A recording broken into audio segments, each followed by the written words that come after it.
sure you couldn't see up my skirt. I know. Exactly. I'm kind of surprised you grabbed the spot with that big spider thing coffee? right there. Cheers.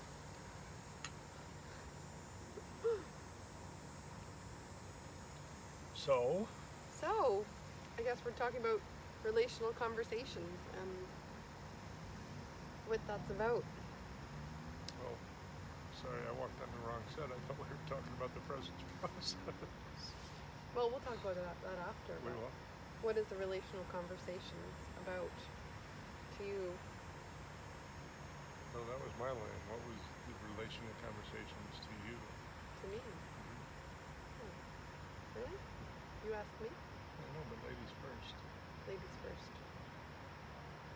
Well, it's like I said yesterday. It's They weren't here yet. I know. Sorry.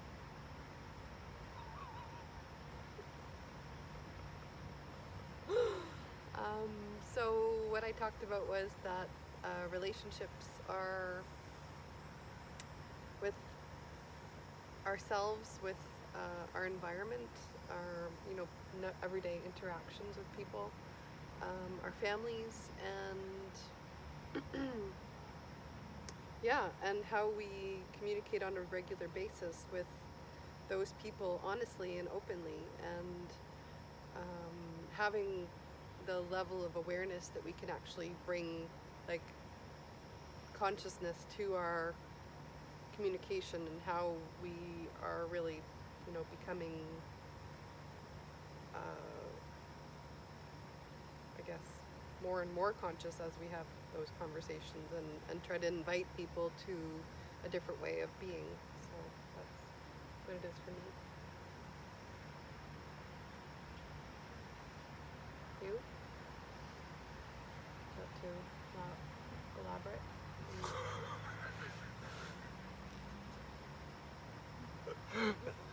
That editor just came right in there. I think that's awesome.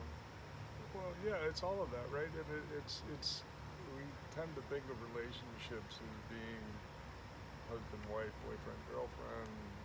Mm-hmm. Maybe even as a stretch, some parent to child, child to parent. But you're right. I mean, it's so many different things, and our relationship to the world, Mm-hmm. and just not.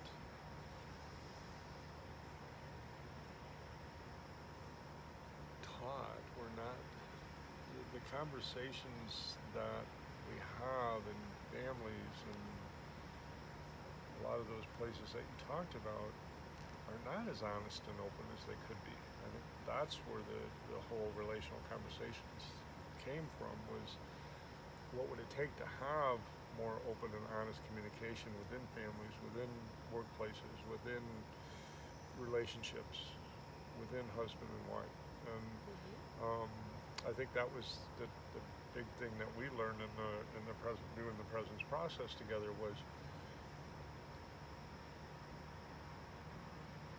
how many different places we had where we were not choosing to respond, as Michael Brown talks about in the book. We were actually reacting, or acquiescing, or agreeing with the other person when we really didn't want to, or we had another point of view, but there was this conditioning that, well, if I say that, you're going to get mad at me, or there's going to be this disconnect, and it's just easier to go along with it rather than speak what I want to say. And I think we both learned through that last 10 week of the presence process that we did together, how many areas in relationship that we didn't quite have that going on. No. And we saw a lot of reactions coming from other people that were there to kind of show us, like, as those are kind of the messenger, as Michael Brown calls it, the messenger, always comes to you from your environment to show you what it is that you're looking to integrate in your own life through the 10 weeks, as it will. As it will, as it was, as it were. As it was, and will be Yeah. until you Forever and integrate it ever. and Amen. figure it out with your families and relationships and Because it's all got to be really serious. That's what we're finding here. It's got to be really serious. No laughing in the sanctuary. no, not at all. And So- that was the biggest thing, was like being able to be into that like inner child part of me who just wanted to kind of laugh and play and, you know, have that relationship with myself that I realized had been kind of left behind under all of this, you know, conditioning and programming, and, you know, that I couldn't actually have that connection again. But the whole, you know, breathing techniques and the morning rituals were really where I could reconnect to that part of me, you know? Well, and then I think the evening session where you do the 15-minute or more breathing session in the evening allows some release of those charges of, you know, a lot of the things that came up during the day, so that you can basically leave it on the dresser or leave it on the nightstand before you go to sleep. And then if you choose to, you can pick it up in the morning. But what I found as it went on was that I was doing more of that I had less that I was actually taking into sleepland with me, and that, you know, some of the fret or some of the working on projects or working on different things in my life that used to happen at night were no longer happening, or happening less. So what do you think happens with the breathing process? Like, what happens in the science of, like, that 15 minutes in the morning, that 15 minutes in the evening that can really shift? Well, I think I heard him a number of years ago talk about it, that pay attention to the way an animal or a dog, you know, in my case, because I had a dog at the time, how they breathe. And there's this breathe in, this circular breathing that I know that some of the yogic practices use, but there's a release that happens on the exhale, and then immediately the inhale follows.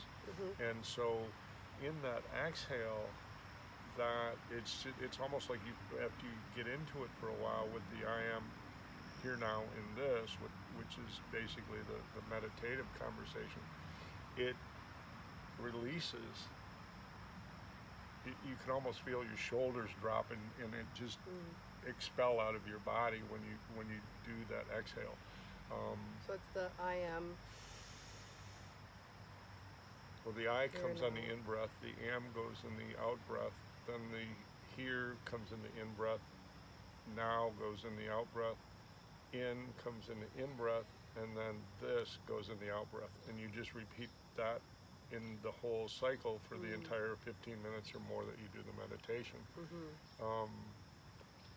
It almost, for me, it was almost like I noticed that when I stopped being conscious of my breathing, in the in-breath and the out-breath, that at times I would stop breathing and I didn't realize it, but that's when my thoughts would come in and kind of take me out of that ability to consciously be in my body and really feel that my breath was expelling whatever it was out, that tension, that worry, and that I could really be just in this here now, in this body, and be okay with that and not be in my mind where before I felt like I didn't have that in other meditative practices.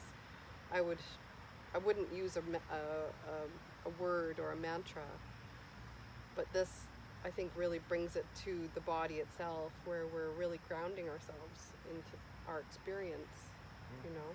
Yeah, and one of the things I just got when you said that, sorry for there's no picnic that's complete without having an ant. One of the things that I got when you just said that was that it's almost like doing your own guided meditation. Yeah. Which guided meditations are cool. I've done a lot of them, and sometimes it can almost be a distraction from being totally going home to self, going home to you, because there's this attention that's being paid to either the recording or the person doing the guided meditation. They're awesome, and I think it's important to know that doing a meditation with just going within and not having any of that is also important. Does that make sense? Yeah, it does. So how do you think that the presence process can help us with our communication in relatedness, and how we relate to the world? How can the present process really give us the tools to, really start practicing in the world better, clearer and honest communication with people? Can't. No. It's a damn good book. Gotta go a step further with Yeah, that one. you got to really go into action. Yep. But This is the difference. and all between, kidding, I mean, it's the whole difference between doing warm and fuzzy and doing transformational work on self. Yeah. And So the transformational work is more the consciously, making those efforts to go you're out not and dealing with the symptom. You're dealing with the core of you. Yes, the inner child, and there's so much more. Like I also have inner adult, right? Because eventually the inner child grew up to some degree, maybe not a lot, as you can tell, but at somewhere along the line, it became more adultish, and there was still stuff there that wasn't integrated. Yeah. And Michael loves using that book, or that word integrated, as a way of how we actually process. He doesn't, he purposely points out somewhere in the book, I think it's early on, about the distinction that he made between healing and integration. The inference of healing or helping is that there's something wrong, and it's not about something being wrong as much as something that hasn't been awakened or made aware of. Yeah. And I love that part in the book. So it's really about recognizing that nothing happens to us, that we are the creator of everything in our lives, the crap as well as the what people would call the great things, and that we're not victims, and that there's work to be done, and it can be playful and it can be fun and explorative, and that's what I found the first time that I did this with a group, was that everybody in the group, everybody in what we're calling the circle, are contributing. Yes, you and I are leading the chorus, and it's everybody's contribution that contributes. Michael is really adamant, not really like angry adamant, but he was really aware that he wanted to set this up as a quote-unquote self-study kind of a book that people could do it individually at their own.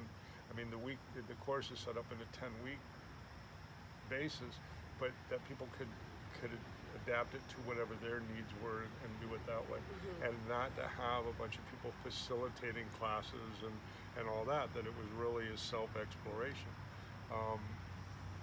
That being said, having done it 3 times now in group settings where we've done the meditation or a meditation as a group, and then people would share, and the community aspect of it was really fun. And so it isn't so much about necessarily being facilitated in the classes that you and I are doing, as you and I have talked about, but it's also it's more the contributive aspect of everybody's participation.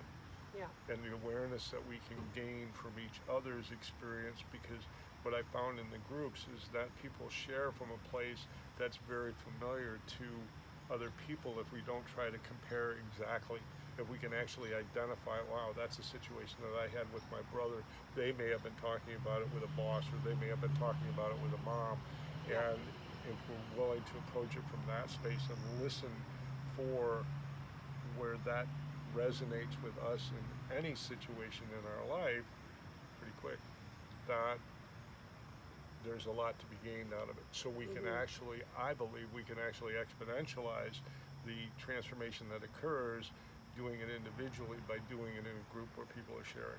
Yes, Does definitely. that make sense? Yeah.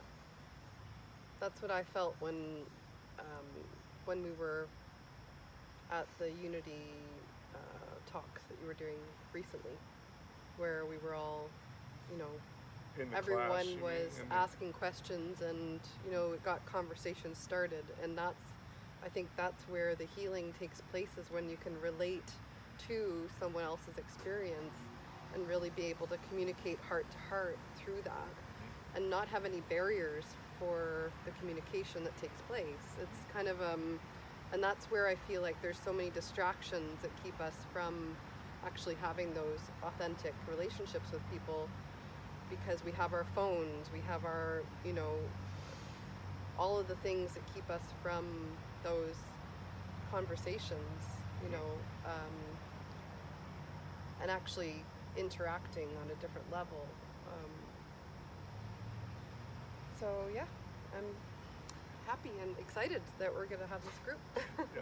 So, Well, and the other thing that I just got when you were talking about the class is that, you know, one of the other parts of this relational conversation concept that we've been developing is recognizing how little people feel heard. yes. And that not being heard, I say, is got a great deal to do with our I don't even want to say struggle, but our dealing with low self-esteem and lack of self-worth. Yeah. And even as children, and people have heard me use this quote before, the Cat Stevens song that, you know, now I can't come up with it. The moment I could talk, I was ordered to listen. And so that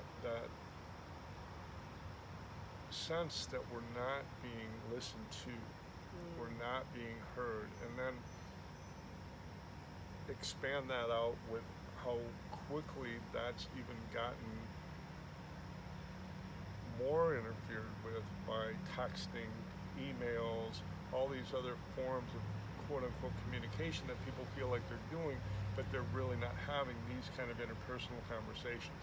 Yes. And you and I have both bumped up against, you know, being, you know, in the living room or whatever, and one or the other of us has grabbed our cell phone and we're diving into responding to a text message, and we feel that disconnect. Yes. And so we've been really more and more aware of how that shows up, not so much being at a restaurant and, you know, the whole family's texting, but just where we are not listening to that other person.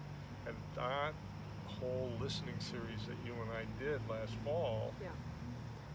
was tantamount, because it's not about the five senses, that type of listening, it's beyond those five senses.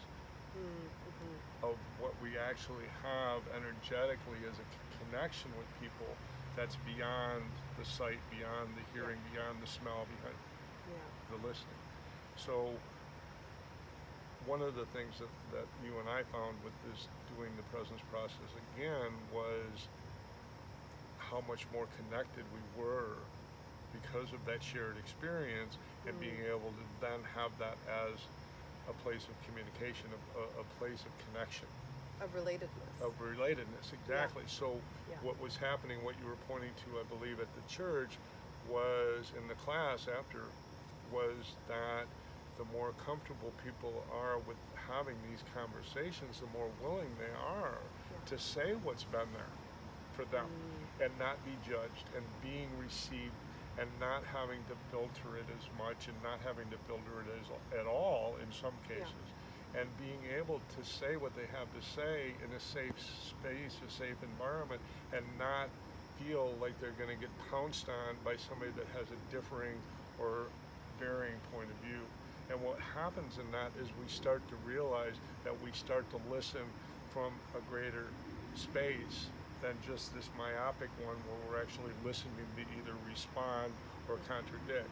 And how many times do people actually form judgments before they even open their mouths? That how many conversations are actually happening in the head that we're projecting onto a situation, and we already have that already always the way of listening for someone, that they're expected to have this reaction to our judgment, and it's almost like that expectation and that labeling is causing so much disconnect within communication, within relationships, and plus you have that added, complexity of technology being that other barrier that's creating separation for us within our families and society, and you see it a lot. So we don't. Yeah. I was going to say, this video's probably gotten long enough. We don't need to get into the whole conversation about family. yeah, we'll definitely be offering more live video experiences. So just wanted to invite you to our picnic.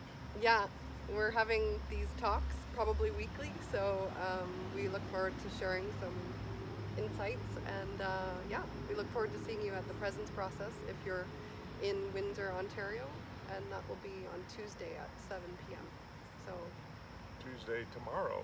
yes, tomorrow. Yeah. Okay, cool. And wait, shout out to our videographer, Crewe. Yes, Yeah. thank you.